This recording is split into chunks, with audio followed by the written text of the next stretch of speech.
Señor, bien es que nos quedemos aquí, si quieres, hagamos aquí 3 pabellones, para ti uno, para Moisés otro, y estando aún él hablando, he aquí una nube de luz que los cubrió, y he aquí una voz de la nube que dijo: Este es mi Hijo amado, en el cual tomo contentamiento, a él oíd. Y oyendo esto los discípulos cayeron sobre sus rostros y temieron en gran manera. Y entonces Jesús, llegando, les tocó y dijo: Levantaos y no temáis. Y alzando ellos sus ojos, a nadie vieron sino a solo Jesús. Y como descendieron del monte, les mandó Jesús diciendo: No digas a nadie la visión hasta que el Hijo del Hombre resucite de los muertos. Amén. Y vamos a leer juntos una vez más, si quieren, Mateo capítulo 16, versículo 28. Vamos a leer juntos esto, Mateo capítulo 16, versículo 28. Todos juntos, si alguien lo tiene de memoria, lo puede decir de memoria, y no todos juntos decimos este versículo. Iniciamos. De cierto os digo, hay algunos de los que están aquí que no gustarán la muerte hasta que hayan visto al Hijo del Hombre viniendo en su reino. Mateo capítulo 16, versículo 28. Amén. ¿Pueden sentarse? Bueno, esta lectura que acabamos de tener se conoce comúnmente como la transfiguración. ¿Por qué se conoce como la transfiguración? Porque a Jesús dice que se transfigura en un ser de luz, ¿sí? En luz resplandeciente, y que les aparecen Elías y Moisés. Bueno, el cuaderno se encarga de explicar a qué se refiere. Pues el objetivo de la lección es entender el versículo 28 que dice: de cierto les digo, hay algunos de los que están aquí que no gustarán la muerte hasta que hayan visto al Hijo del Hombre viniendo en su reino, ¿no? Entonces, por eso la pregunta dice que si hay algún apóstol vivo hoy. Es decir, hay muchas formas de entenderlo. Una, la más común, es que ellos recibieron la eternidad y la vida, la inmortalidad, y están vivos hasta el día de hoy. Un poco a como se tiene la creencia, por ejemplo, de Enoc, que si ascendió al cielo y recibió la eternidad, o quizá como Elías, que fue arrebatado al cielo. Si quieres, vete acercando, Manuel, acá adelante, si quieres tomar la palabra. Pero que sea rápida.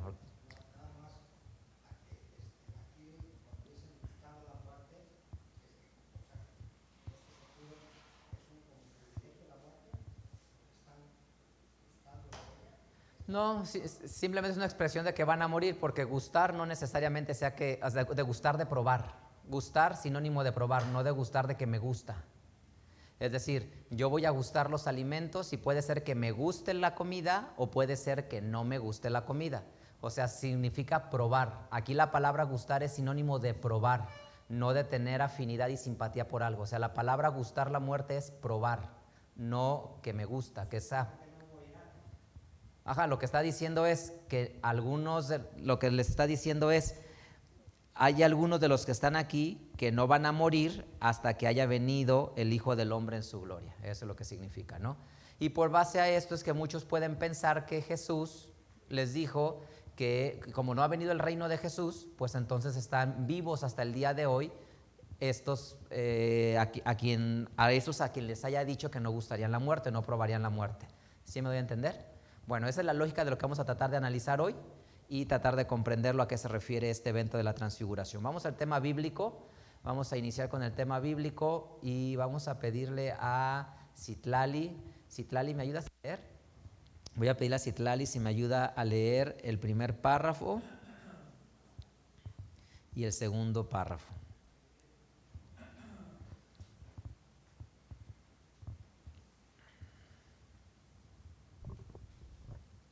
Tema bíblico. En una ocasión el Señor Jesús les dijo a sus discípulos que algunos de los que estaban ahí no iban a morir hasta que vieran al Hijo del Hombre viniendo en su reino. Han pasado aproximadamente 2000 años y el Señor Jesús no ha venido por segunda vez. Por tal razón, algunos se preguntan, ¿cómo es que Jesús dijo que algunos no iban a morir sin antes venir al Señor Jesús en su reino? ¿Acaso en la actualidad ¿Anda algún discípulo vagando por el mundo? Estas palabras del Señor Jesús se cumplen cabalmente en la transfiguración que nos narra Mateo en su capítulo 17 del versículo 1 al 9. En el versículo 2 habla de la palabra transfiguro, que en griego es metamorfosis, de manera que debemos entenderla como el cambio profundo en la figura o el aspecto de una persona o cosa. Al ver el cambio que sufrió el maestro en su rostro y vestimenta y la aparición de Moisés y Elías, inmediatamente los discípulos que estaban en él le dijeron: Señor, ¿quieres que hagamos 3 pabellones? Gracias, Lali. Dios te bendiga. Muy bien. Bueno, además de lo que dice el primer párrafo, noten lo que dice el primer párrafo al final en las últimas 2 líneas. ¿Cómo es que Jesús dijo que algunos no iban a morir sin antes ver venir el reino de Jesús en su reino? ¿Acaso en la actualidad anda algún discípulo vagando por el mundo? Bueno, esa puede ser una forma de pensarla, pero la otra forma que existe en realidad es que muchas personas cuestionan la Biblia y atacan la Biblia porque dicen que muchas de las palabras que la Biblia dice no se cumplieron, empezando por Jesús. Jesús lo que dijo es que él iba a regresar, que iban a estar vivos algunos de esa generación cuando él regresara, y eso no sucedió de esa manera. ¿A qué se refiere Jesús? Que algunos no iban a morir sin antes ver el reino de Dios, ¿sí? Esa es la otra forma de entenderlo, porque son como los dos grandes cuestionamientos que existen, ¿sí? Es decir, ¿cómo es posible que Jesús dijo que no iban a morir antes de que Él viniera, cuando murieron ya toda esa generación y Jesús no ha venido, ¿sí? Ahora, lo que dice el segundo párrafo, pues simplemente es la descripción de lo que dice la lectura. Y dice que transfiguración viene del griego metamorfosis, que significa cambiar de una forma a otra. ¿Qué es lo que le pasa a Jesús? Jesús simplemente se vuelve, vamos a leer Mateo 17, en esto se transformó Jesús. Mateo 17, versículo 2. Y se transfiguró delante de ellos y resplandeció su rostro como el sol y sus vestidos fueron blancos como la luz. Entonces, ¿en qué se convirtió Jesús? ¿En qué se transfiguró? ¿Cómo? En un ser resplandeciente de luz, ¿sí? Me imagino un gran destello fuerte que se ve pura luz alrededor de él, o sea que hay pura luz alrededor de su persona, fuerte y destellante. En eso se transfiguró, es decir, de ser una persona así normal, pues empieza a ser en una fuente de luz, por lo que dice la Escritura. Sí, sí, Manuel.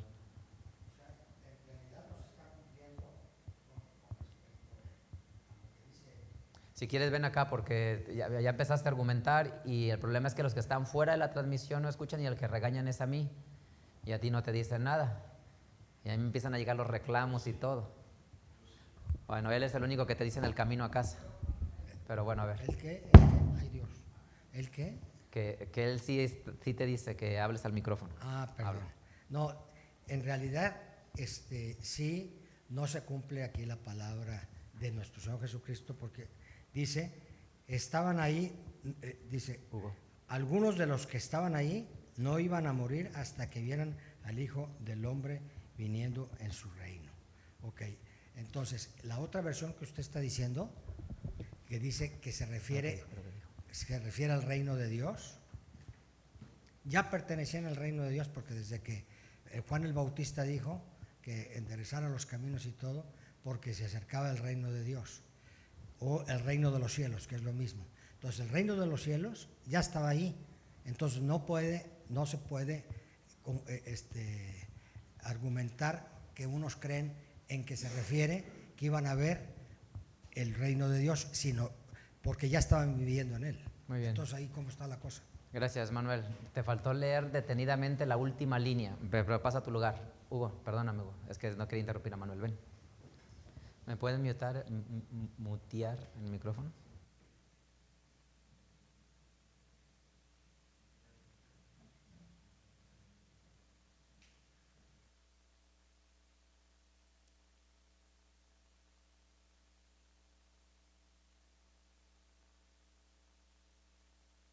Ya me pueden abrir. Si te fijas, Manuel, en la última línea del versículo dice, hasta que hayan visto al Hijo del Hombre, y dice una frase. ¿Qué frase dice? Viniendo en su reino. O sea, dice viniendo en su reino, porque sí tienes toda la razón cuando dices que el reino de Dios o el reino de los cielos es una expresión muy amplia.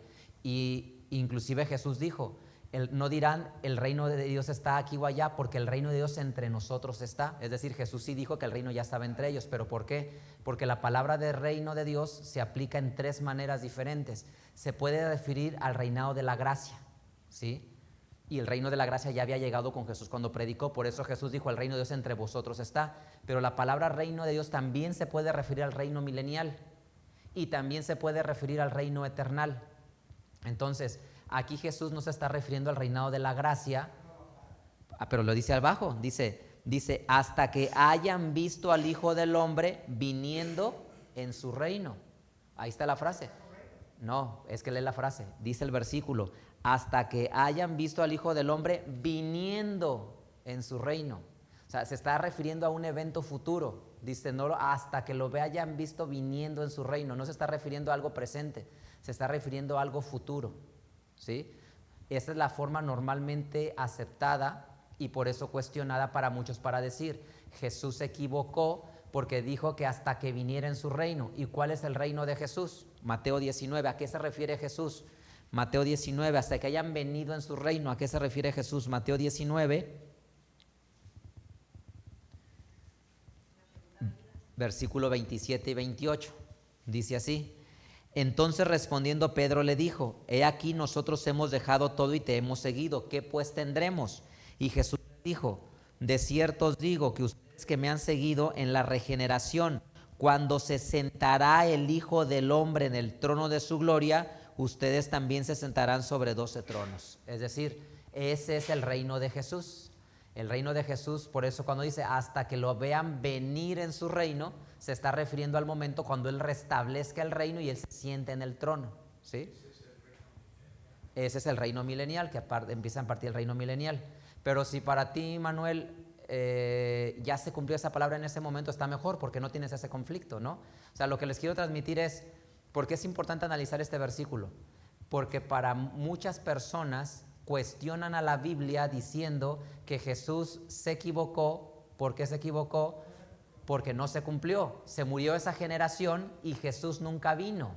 Como cuando dice en Mateo 24, no pasará esta generación sin que estas cosas sean hechas, ¿sí? Ese es un grupo de personas que cuestionan a Jesús en eso, ¿sí? Y hay otra interpretación de personas que dicen que los apóstoles están vivos hoy. Lo que queremos explicar es cómo debemos de entender esas palabras de Jesús cuando dijo, algunos de ustedes no morirán, no probarán la muerte hasta que hayan visto el reino de Dios. Ahora, si quieres ir pasando. ¿Sí? Así es, tal cual, por eso es el tema. De los que están aquí, ¿quién? De los 12 apóstoles, algunos no van a morir sin ver antes venir al Hijo de Dios en su reino. Eso es lo que dice literalmente. Ahorita vamos para allá. Michelle, ¿quieres opinar algo? ¿Pediste la palabra? No. Ok. Ok, vamos a avanzar para entonces entender la problemática y todos siéntense con la opinión de comentar, ¿eh? Son bienvenidos los comentarios. Entonces, vamos a tercer párrafo. Jania, ¿puedes ayudarme a leer? ¿Alguien que le preste a Jania un cuaderno ahí tiene? Yo te presto. Atrás de ti, atrás de ti.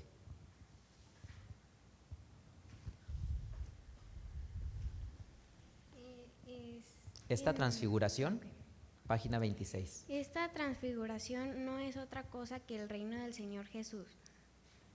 ¿Qué?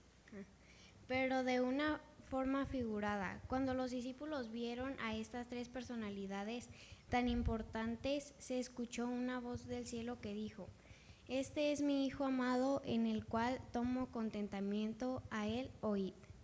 Inmediatamente se postraron y posteriormente Jesús fue, los tocó y les dijo que no hicieran saber lo que habían visto hasta que él resucitara. Sí, gracias, perdona que me desconcentré. ¿Dónde está Clemen? ¿Quién? ¿Me pueden cerrar la transmisión local? ¿Quién tiene el YouTube? ¿Y estás viendo los comentarios? Pues ponte atento.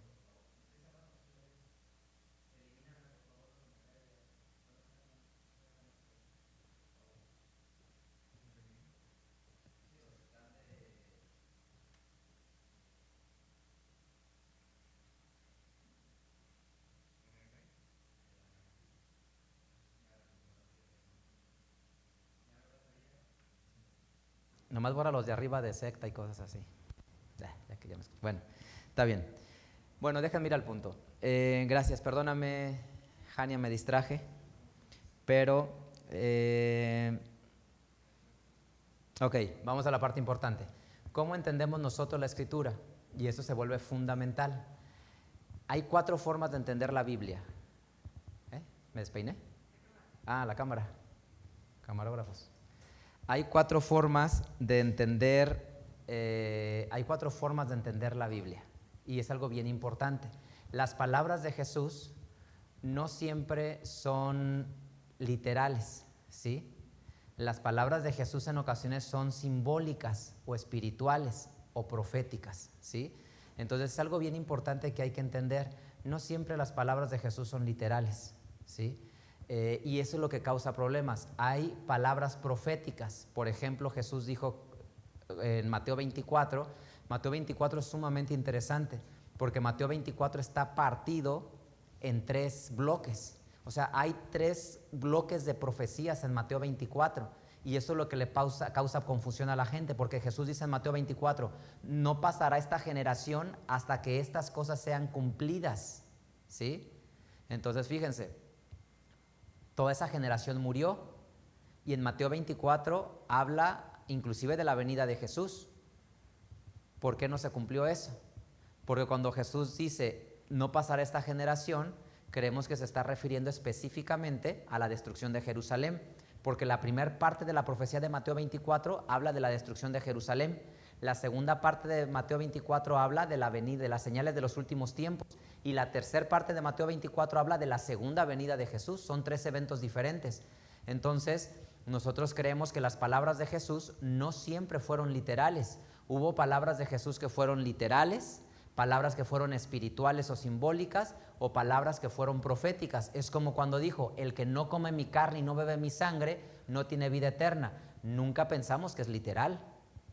O sea, no es que les está diciendo tienen que comer literalmente la carne, ¿sí? Sino es un simbolismo. Y así muchas veces Jesús usó esto. Lo mismo pasa cuando Jesús dijo, no pasarán, de cierto les digo que muchos de ustedes no probarán la muerte hasta que vuelva a venir. ¿A qué se refiere con eso? No probarán la muerte hasta que vuelva a venir. A lo que se refiere claramente es a una forma simbólica, ¿sí? A una forma figurada. Y para nosotros lo que significa es una forma simbólica y una forma figurada. Vamos al siguiente párrafo. Sí, Michelle, pasa por favor. Hay 4 formas, dijiste. Sí. Literal, profética, simbólica y... A ver, lo redigo yo. Literal, simbólica o retórica, que es la misma. Entonces voy a decir correctamente, es literal, retórica, profética y espiritual. ¿Sí? Son las 4 maneras en que un versículo puede entenderse. Por ejemplo, cuando Jesús dijo, si tu ojo es ocasión de caer, córtalo si tu ojo estoy distraído. Si tu ojo es ocasión de caer, sácalo, que mejor es que entres sin un ojo. ¿Qué es lo que significa ahí? No está diciendo literalmente sácate el ojo, sino que tienes que aprender a renunciar a los placeres de la vista para poder entrar al reino. Eso es a lo que se está refiriendo. O otro ejemplo, por ejemplo, se mezcla mucho el retórico con el espiritual. Cuando él dice, yo soy la vid de los pámpanos, el que está en mí lleva mucho fruto. Está diciendo ese fruto que representa las acciones y las obras de las personas, ¿sí? Es decir, cuando tiene un mensaje espiritual que transforma y renueva la vida de la persona. Si queremos ser como más estrictos e identificarlos claramente, yo diría que son 3 sentidos. La forma literal, la forma retórica y la forma profética, ¿sí?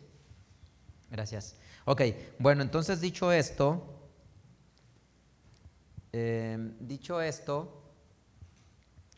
a ver, nomás denme un segundo. ¿Me puedes mutear en la transmisión, Jacob, por favor, hacia afuera?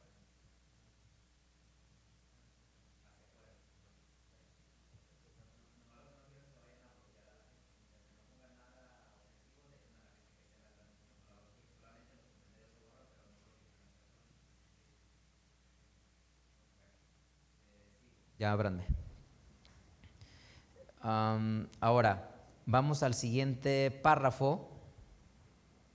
Ahora sí, entonces, para nosotros, ¿qué significa esa expresión?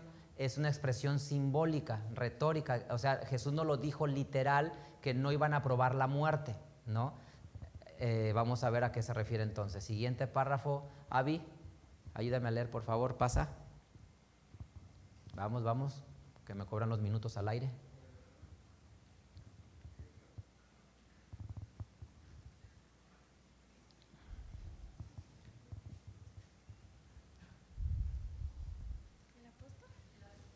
El apóstol Pedro. El apóstol Pedro, como un discípulo oculto de este acontecimiento, declaró lo siguiente: ¿Por qué ¿Está el micrófono abierto? ¿O puedes hablar más fuerte? ¿Por qué no nos hemos dado a conocer la potencia y la venida de nuestro Señor Jesucristo?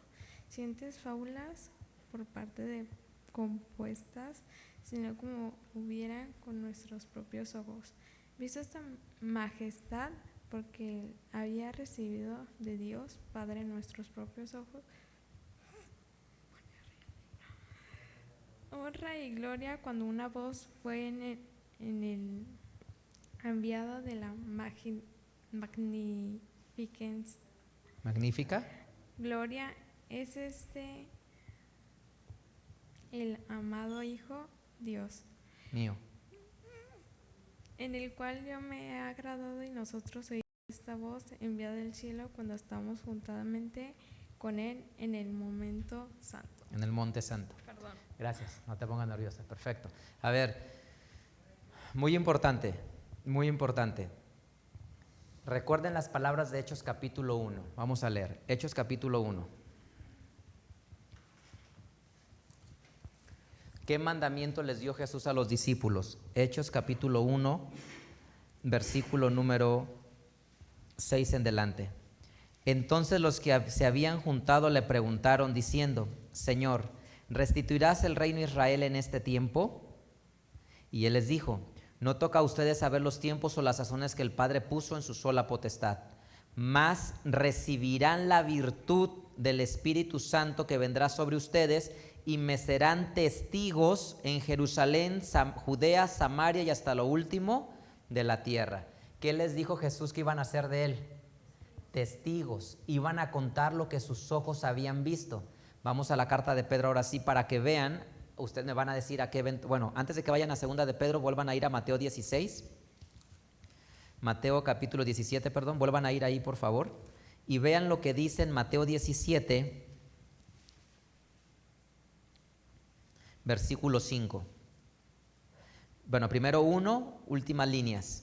Tomó a Pedro, Jacobo y Juan su hermano y los llevó aparte. ¿A dónde? A un monte. ¿En dónde estaban? En un monte. Eso es lo primero, estaban en un monte. Luego, en un monte alto, no en cualquier monte, en un monte alto. Ahora, versículo 5, dice a la mitad: he aquí una voz de la nube que dijo: este es mi Hijo amado, en el cual tomo contentamiento, a él oíd. Hubo dos momentos en toda la historia del Evangelio, hay dos momentos donde se escucha una voz que dice: este es mi Hijo amado. ¿Cuáles son esos dos momentos? Cuando se bautizó y en la transfiguración en el monte. Uno fue en un río Jordán siendo bautizado y otro fue en el monte, ¿sí? Vamos ahora hacia la segunda de Pedro. Segunda de Pedro capítulo 1.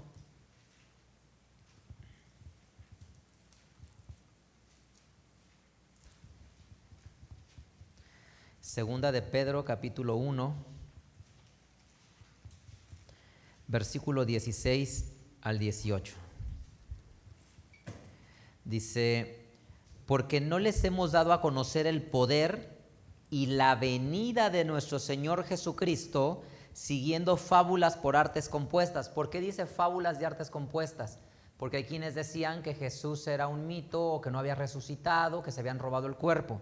Sino como habiendo con nuestros propios ojos visto su majestad. Sino habiéndolo visto con nuestros propios ojos su majestad. ¿Cuándo?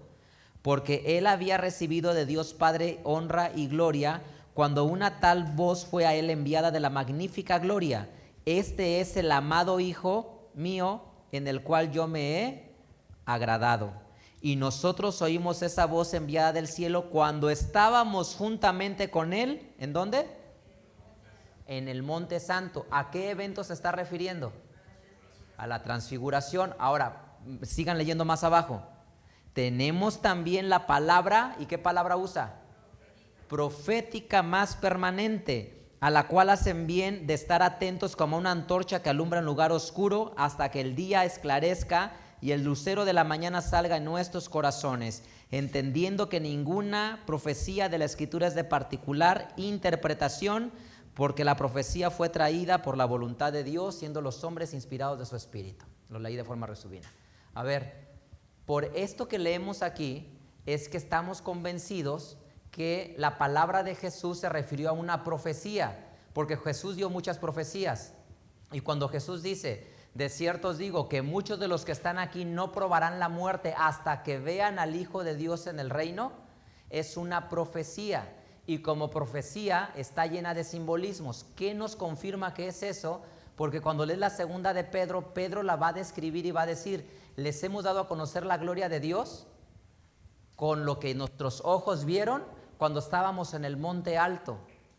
Y lo que les hemos dado a conocer es la palabra profética. Por lo tanto, lo que pasa en Mateo 16, último versículo, cuando Jesús dice, hay algunos de los que están aquí que no gustarán la muerte hasta que hayan visto al Hijo del Hombre viniendo en su reino. Es que les iba a regalar una visión en la que ellos iban a ver el reino de Dios. ¿Sí? Eso es lo que significa la palabra de Jesús. Les va a regalar un reino donde puedan ver la majestad de Jesús. Y como estos tres personajes que suben con Jesús al monte alto ven esa visión, pues ya sí les cumplió Jesús la palabra, porque ellos vieron en esa visión vieron la transfiguración y en visión a Elías y a Moisés, y entonces claro que lo vieron en el reino de Dios, porque ahorita vamos a seguir abundando. ¿Por qué? ¿Manuel?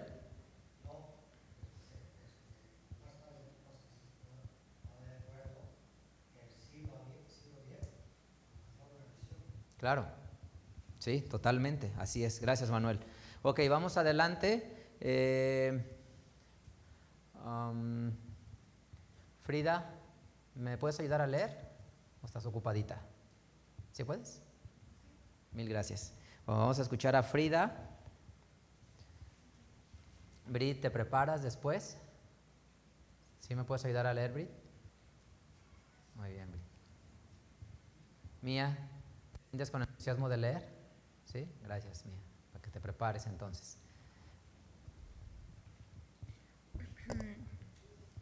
De manera que la transfiguración no fue otra cosa que el cumplimiento de las palabras que dijo a los discípulos.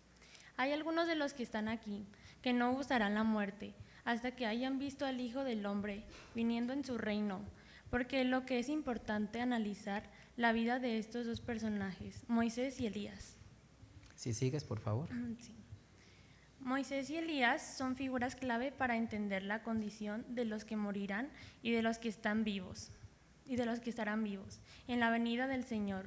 Moisés, legislador y guía de Israel, murió a los 120 años y no pudo entrar a la tierra prometida debido a la falta que cometió y fue sepultado en Moab.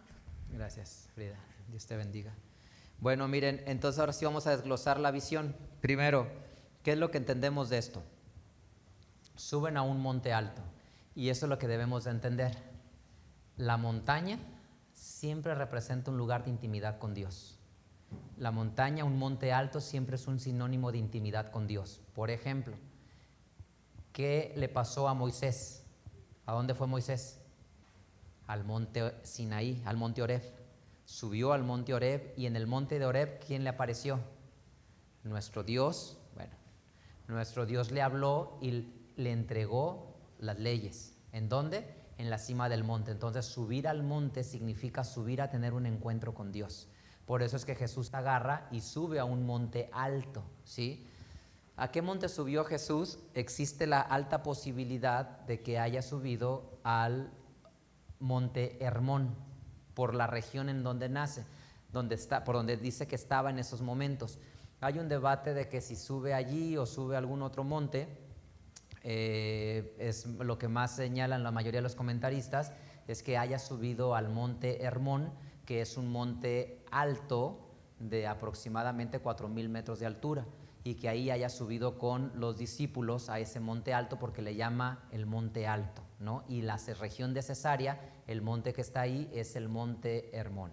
La teología católica, a través de la tradición, tiene otra consideración, un monte mucho más bajo, de muchos menos metros, que el monte Hermón. Entonces para nosotros es muy probable que haya subido al monte Hermón. Ese es un tema. Y ahora, entonces, pero lo que es importante es como Moisés. ¿Qué pasa cuando Moisés subió al monte? Subió a la montaña y en la montaña tuvo su encuentro con Dios. Algo similar pasa en este sentido. Y noten que aparecen dos personajes, Moisés y Elías. ¿A Moisés qué le pasó? Moisés murió y fue sepultado, o dice que ahí quedó y murió. Mientras que Elías es diferente. Elías fue arrebatado en un torbellino al cielo, después se le encuentra en otro lugar predicando o dando cartas de prevención, profetizando, pero su diálogo tiene que ver con un arrebatamiento. Quiero que noten la diferencia entre Moisés y Elías. O sea, Moisés muere y dice la Biblia que nadie sabe su sepultura, pero dice que está ahí, ¿no? Mientras que de Elías dice que fue arrebatado y no se sabe dónde está, ¿sí? ¿Qué representa la visión entonces? La visión es una profecía. Creo que me estoy adelantando. Voy al siguiente párrafo. Lo va a explicar el siguiente párrafo. Georg, ¿nos ayudas a leer el siguiente párrafo? Tú y luego Brit, ¿cómo ves? Una y luego la otra. Le quiero llenar más de angustia a Brit, que sufra más. Así es. Elías fue un profeta que desafió a personas importantes de su tiempo. Atacó fuertemente a los profetas de Baal. Luchó constantemente para hacer volver a su pueblo a la observancia de los mandamientos de Dios, y el Espíritu de Dios siempre estuvo sobre él. Sin embargo, fue trasladado en un carro de fuego para que otro varón continuara su labor, Eliseo, pero no fue llevado al cielo de Dios, sino a otro lugar de la tierra, como lo entendieron los profetas. Pues años después envió cartas al rey Joram. Hebreos 11 confirma que todos estos personajes, incluyendo Elías, murieron sin haber recibido aún la promesa. Gracias, Georg. ¿Comentario? Sí, hasta ahí. Yo tengo como comentario que Elías fue un profeta que siempre siguió la voluntad de Dios y preparó a otros para continuar su obra. Aunque tuvo un final inusual, nunca alcanzó la promesa completa, lo que nos muestra que incluso los más fieles viven con la esperanza de lo que Dios todavía tiene por cumplir. Gracias, Georg. Bueno, entonces sí es importante entender la historia de ambos, creo que la dominamos todos. Elías fue arrebatado en un torbellino al cielo, esa es la parte central de su diálogo, pero ¿para qué es arrebatado? Queremos que fue arrebatado ¿a cuál cielo? ¿Primero, segundo, tercero?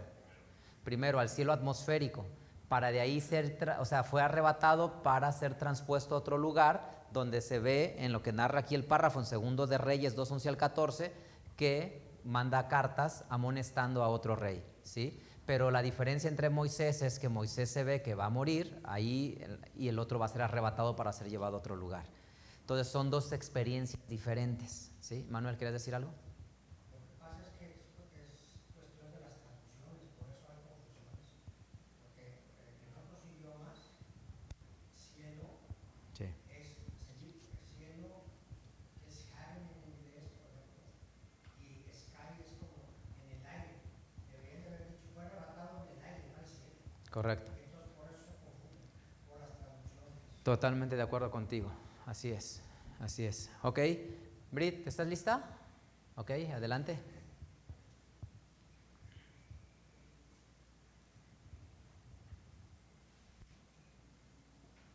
Mía, prepárate porque vas a cerrar, ¿eh? El apóstol Pablo enseña que en la venida del Señor los muertos en Cristo resucitarán primero y los vivos serán transformados. En ese sentido, Moisés representa a los que han muerto y serán resucitados, Elías a los vivos que serán transformados y los apóstoles a los que no serán transformados y quedarán después de la guerra del Armagedón. Gracias, Brit. Dios te bendiga. Bueno, entonces ahora sí vamos a ver qué representa la visión. Noten ustedes que en la visión hay, vean ustedes en la visión, ¿qué es lo que hay? Tienes 3 grupos de personas. Jesús, que se transfigura en un ser de luz, ¿sí? Tienes a los apóstoles, a los 3 apóstoles que estuvieron en la visión, y tienes a Moisés y Elías. Es decir, es una representación, allí vieron el reino de Dios. ¿Por qué vieron el reino de Dios? Porque vieron el milenio. ¿Por qué vieron el milenio? Porque ven a Jesús lleno de gloria y de poder y majestad, diciendo, este es mi Hijo amado. Esto, lo primero que quiero decir es que prueba la preexistencia divina de Jesucristo. Prueba la preexistencia de Jesús. Lo primero, la preexistencia de Jesús. Es decir, Dios está confirmando, este es mi Hijo amado. Y eso es muy importante porque lo que refleja es la autoridad de Dios para con su Hijo. Y luego, pensemos en que para ese tiempo Elías y Moisés ya están muertos. ¿Cómo van a ver a Moisés y a Elías? En una visión, ¿sí? O sea, los discípulos los ven en visión, no que les aparecieron físicamente, ¿no? ¿Cómo lo que ellos ven, por qué lo reconocen? Pues lo que puede decir alguien, ¿cómo lo reconocieron? Porque el Espíritu de Dios en su mente les reveló que eran Moisés y Elías, ¿sí? ¿Mande? Pues a lo mejor, ¿no? Puede ser que venía con sus 2 tablas, ¿no? Y entonces por eso lo reconocieron, este es Moisés. Entonces, pero, ¿por qué estos 2 personajes? Porque ¿cómo va a ser la resurrección en el reino? Cuando Jesús venga por segunda vez, van a haber vivos y muertos, ¿sí? Y los muertos, ¿qué les va a pasar? Van a resucitar inmortales. Moisés está representando a esos que van a resucitar inmortales, ¿sí? Y Elías, que fue arrebatado, está representando a los que estando vivos son arrebatados a los cielos. Es decir, en el reino de Jesús entran personas inmortales en 2 tipos. Los que están en el sepulcro, que se levantan inmortales, y los que están vivos, que son levantados inmortales. Vamos a leer los 2. Transformados a inmortales. Vamos a leer esto. Primera a los Corintios capítulo 15. Primera a los Corintios capítulo 15, versículo 50. Primera a los Corintios 15, 50 dice: esto empero digo, hermanos, que la carne y la sangre no pueden heredar el reino de Dios, ni la corrupción hereda la incorrupción. He aquí les digo un misterio: todos ciertamente no moriremos, pero todos seremos transformados. En un momento, en un abrir de ojo, a la final trompeta, porque será tocada la trompeta y los muertos. Este bloque representa ¿a quién? En la transfiguración, a Moisés. Y los muertos serán levantados sin corrupción y nosotros seremos transformados. ¿Quiénes somos? ¿A quién representa? A Elías, ¿sí? Entonces ahí tienes a los 2 grupos. Primera Tesalonicenses capítulo 4.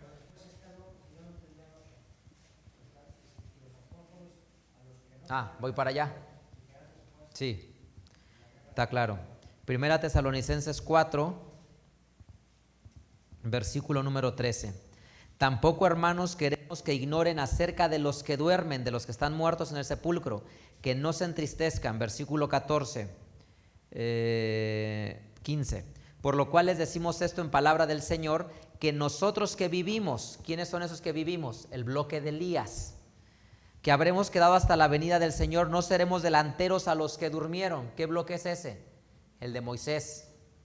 Porque el mismo Señor con aclamación, con voz de arcángel y con trompeta de Dios descenderá del cielo, y los muertos en Cristo resucitarán primero. ¿Quiénes son estos? El bloque de Moisés. Luego nosotros los que vivimos, los que quedamos, juntamente con ellos seremos arrebatados. ¿Quién es este bloque? Elías. Bueno, entonces ahí ya tenemos claro por qué es lo que representa en esa visión Moisés y Elías. Ahora, también en ese momento, ¿quiénes están? Los apóstoles. Y por eso es que también apoyamos el pensamiento de que en el reino milenial habrá personas transformadas y personas no transformadas, ¿sí? ¿Cómo podemos probar que hay personas no transformadas? Zacarías, capítulo 14,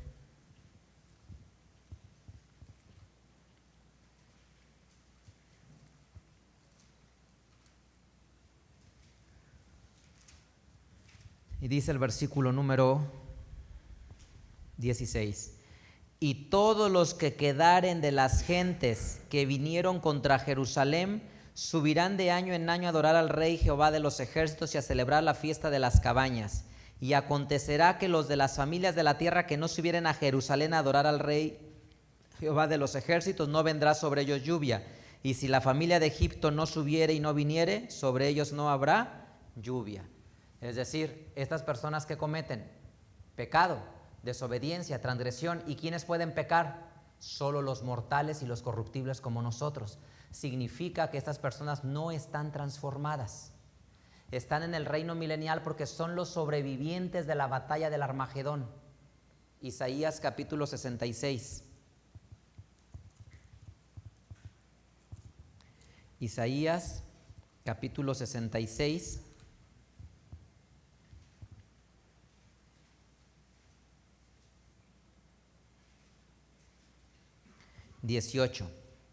Isaías 66, versículo 18. Porque yo entiendo sus obras y sus pensamientos. Tiempo vendrá para juntar todas las gentes y lenguas, y vendrán y verán mi gloria.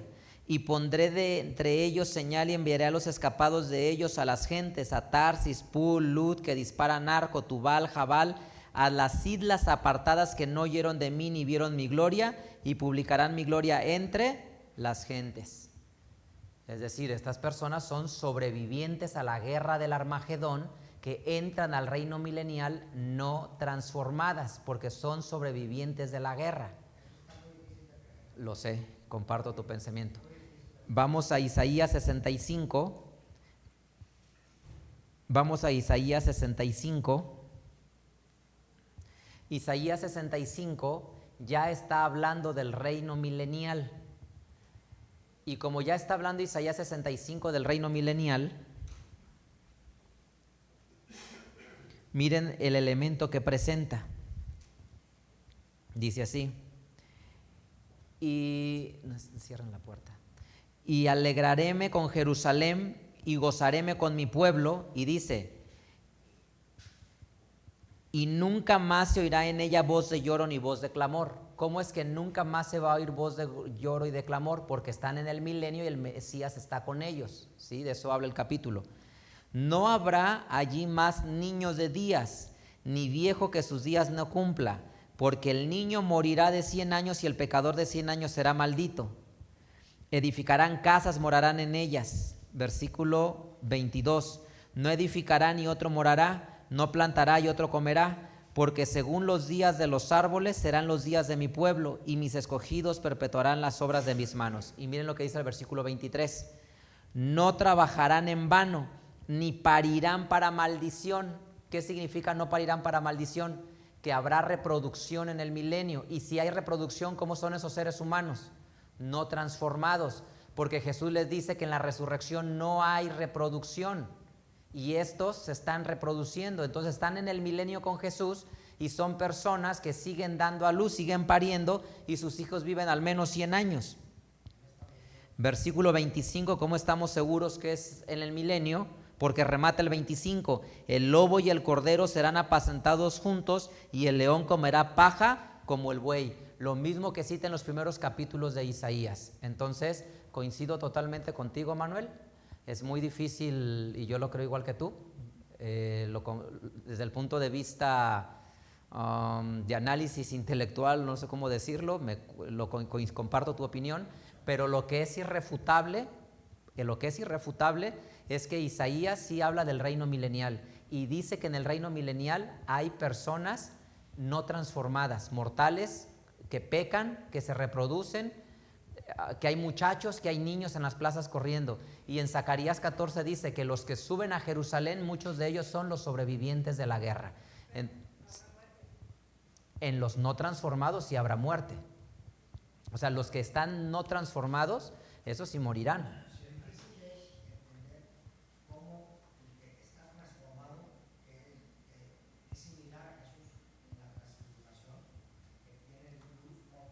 El que no es transformado se refiere a los discípulos que estaban en la visión. Ajá.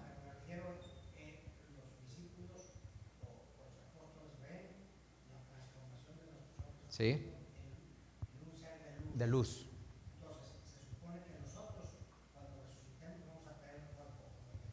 ¿Correcto?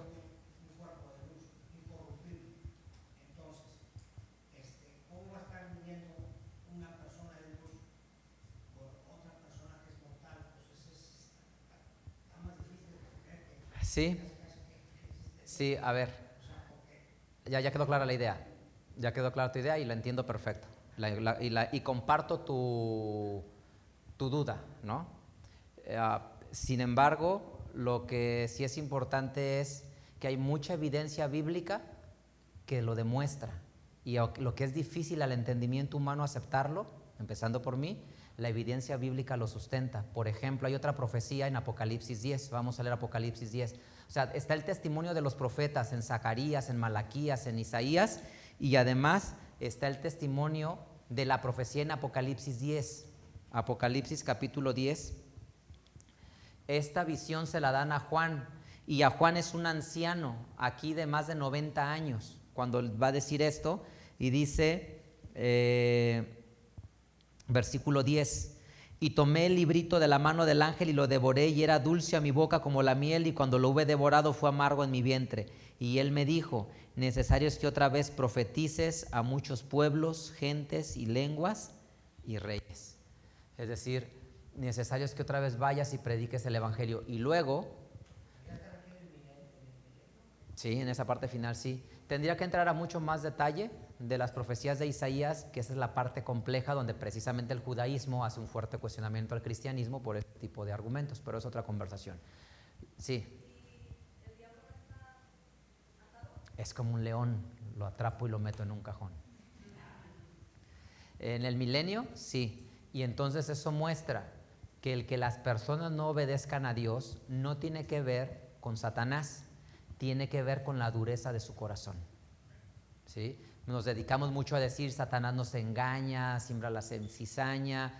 El corazón, la dureza del corazón del hombre es mucho más fuerte en ocasiones. Bueno, Mía, ¿se fue? Aquí está. Mía, pasa a leer el último párrafo, por favor. Con una gran sonrisa. Eso, así. ¿Ya empiezo? Conclusión, las palabras del Señor Jesús se cumplieron cuando 3 de sus discípulos contemplaron su reino de forma figurada.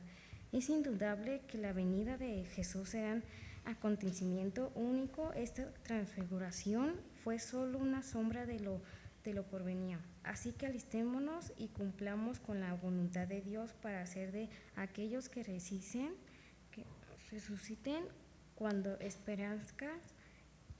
aparezca Jesucristo en las nubes, o de los que seamos transformados y seguimos con la vida en su venida. Amén. Gracias, Mía. Dios te bendiga. Bueno, pues está muy clara la lección. El objetivo de la lección es entender a qué se refiere la expresión. Muchos de los que dice, hay algunos de los que están aquí que no gustarán la muerte hasta que hayan visto al Hijo del Hombre viniendo en su reino. Estos 3 apóstoles vieron el reino de Jesús y entonces pues ya podían morir porque ya les había cumplido esa palabra, porque dijo esas palabras y 7 días después les da la visión para que lo entiendan. Manuel.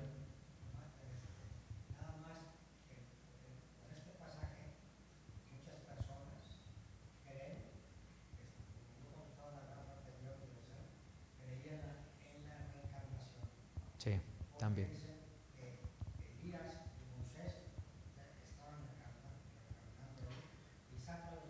Totalmente. Y otro elemento también, por ejemplo, junto con lo que dices, es en Mateo 16, Jesús les dice Jesús a los discípulos, ¿quiénes dicen que es el Hijo del Hombre? Y le dicen, unos dicen que es Elías, Juan el Bautista o alguno de los profetas. Los 3 ya estaban muertos, ¿sí? totalmente. Gracias, Manuel. Vamos a las preguntas. Vamos a invitar a quienes no leyeron que nos ayuden a responder. Quisiera invitar a mi hermanita Andrea, si me ayuda a responder. Gracias, los que ya vienen acá al frente. Leti, tú no, Luz también, ayúdenme. Los que no pasaron a leer, que no les di preguntas, ayúdenme con las lecturas. Michelle también. Son 6, 1, 2, 3, 4, 5, 6. Bien, ya están los 6 voluntarios. Gracias. Vamos con la pregunta 1 para Andrea. ¿Quiénes fueron testigos oculares de la transfiguración? Pedro, Jacobo y Juan. Gracias. Importante que este Jacobo es entonces el hermano de Juan, ¿verdad? El que fue muerto por Herodes. ¿Sí? Por Herodes. ¿Cómo se llama? Sí, que narra en Hechos de los Apóstoles. Ok, pregunta 2. ¿Qué significa la palabra transfiguración? Un cambio de apariencia Un cambio. Y de sustancia, en realidad, en el caso de Jesús. Qué buen punto, ¿no? Dice Michelle, que no lo dije, inclusive un cambio de sustancia, porque se volvió un ser resplandeciente. Gracias, Michelle. Y alguna aclaración por lo que dijo Manuel hace rato. Cuando nosotros estemos en el reino, tendremos un cuerpo glorificado como con el que Jesús resucitó, pero no resplandeciente como el de Jesús. El de Jesús resplandeció para mostrar su gloria y su poder, ¿no? Nomás para hacer el acotamiento. Pregunta 3, Luz. ¿Cómo sabrían los apóstoles que era Moisés y Elías? Pues se los reveló a través del Espíritu Santo. Dios se los reveló a través de su Espíritu. Gracias, Luz. 4, ¿a quiénes representa Moisés y Elías en la venida del Señor Jesús? Moisés simboliza a los que resucitarán y Elías a los que serán transformados vivos en la venida de Jesús. Correcto, gracias.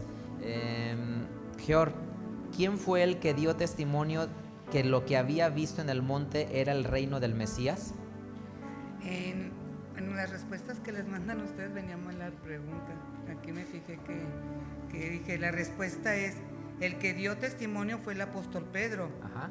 quien junto con Santiago y Juan presenciaron la manifestación de gloria de Jesús en el monte y luego declararon que habían visto la majestad del Hijo de Dios de manera real y no inventada. Correcto. ¿Verdad? Gracias, Georg. Es Pedro, porque así lo leímos en la segunda carta de Pedro. Gracias, Georg. Que dice, que cuenta la historia, que lo vieron con sus propios ojos. Última pregunta, Leti.